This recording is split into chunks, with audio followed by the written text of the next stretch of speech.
You might have thought this economy would have dominated last night's Republican debate, but instead the leading candidates took stock of each other.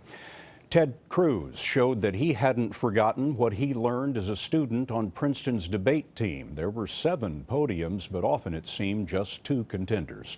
17 days to Iowa, and here's Major Garrett.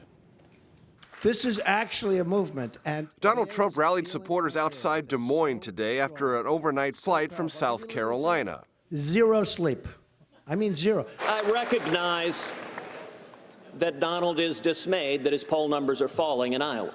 As you know, Ted, in the last 3 polls, I'm beating you. Trump and Cruz broke what had been near fraternal bonds to spar over Cruz's birth in Canada to an American mother. You have great constitutional lawyers that say you can't run.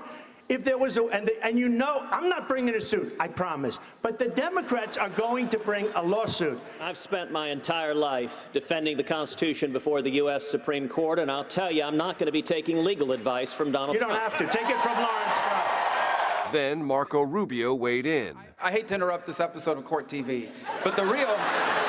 For vast stretches of time, Trump and Cruz dominated, as when Trump took offense to Cruz's description of his hometown. Everyone understands that the values in New York City are socially liberal or pro-abortion or pro-gay marriage, focused around money and the media.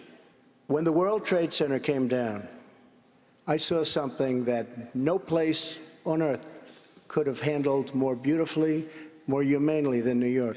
Cruz, whose base is social conservatives, today apologized, but not to Trump. I apologize to all the pro-life and pro-marriage and pro-Second Amendment New Yorkers.